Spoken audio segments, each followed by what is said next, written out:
Welcome to Transit News. Okay, stop showing my head. Man. Let me the fuck go. Okay.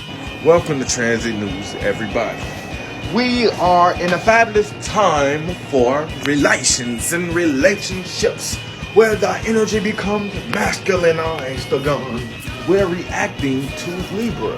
And this is going to be a sneak preview of what to expect in Libra season. You know, Libra season. So, what are we looking at? We're still looking at mutable Earth. You feel me? Being able to switch one object, not switch, but being able to take one object and move it over here. Being able to shift solid things and shift them around.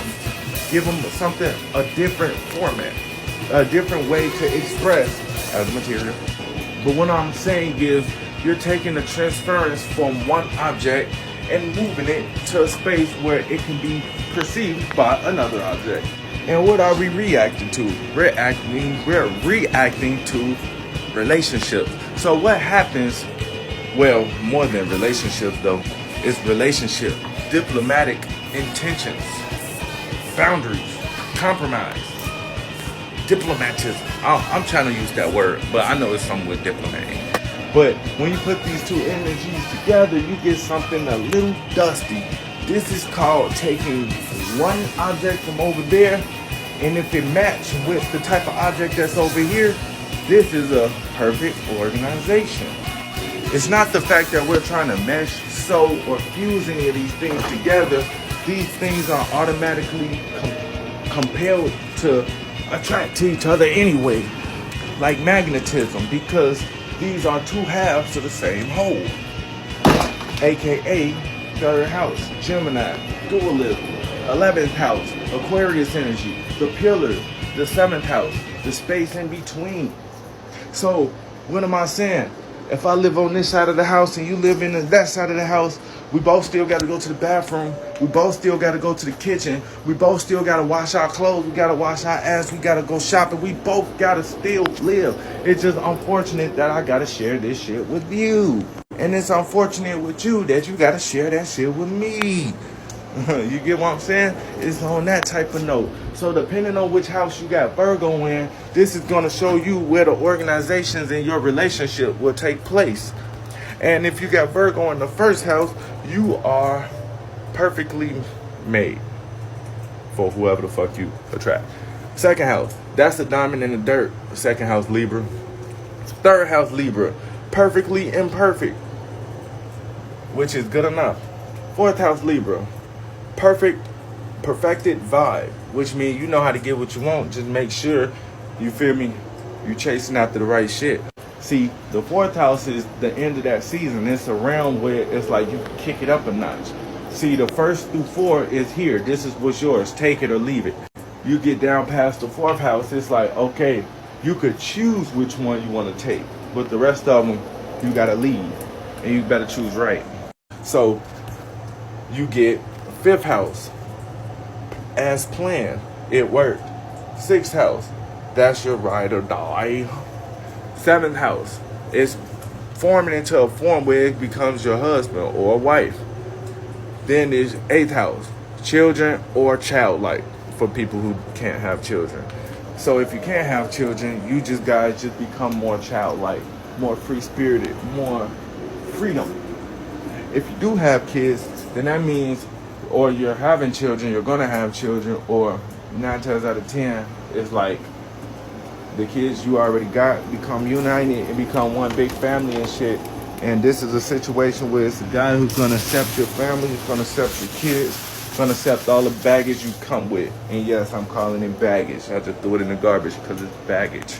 But if you get past that, now God got something special if you stay to this point of the video. So, God has special gifts. Just like we all have things that we care about. We got money, we got fashion, but it's certain things that we give away as gifts that shows people that we truly care, and we wouldn't give it to nobody unless we fucks with you. And that's how God feel when he gave Adam Eve. It's companionship. Yeah, it's still Adam on the fucking Garden of Eden. It's still just Adam, because God is talking to Adam. However, he created Eve because, come on now, God understands himself. So God made Adam in his image, so he understands Adam. And humans have to learn to be non-social creatures. So it's not the fact that Eve actually had a role. It's just the simple fact that she was just keeping Adam company. So, I don't know, shit, so he wouldn't lose his mind. Because it was more depth to the human psyche, more depth to the human body than just that can just be perceived from one side. You get what I'm saying? There is more to this creation than just masculinity. There's a such thing called femininity. You got the sun in the sky, then after the sun goes away, you get the moon to pick up the rest of the motherfucking pieces. After party. So you get 9th house, special materials. Probably people. Flesh or some shit that's made to. I ain't finna put them in a box. Look, 10th house, Libra. It's the completion. That person should complete you. 11th house, Libra. These are for people who got bigger roles. You have a to-do list when you get your partner. And 12th house, Libra. You're just unrelatable. Why? Well, I'll tell you why. Because you did your job. You got your money up front. You got your success up front. So you could be the example of what not to do spiritually.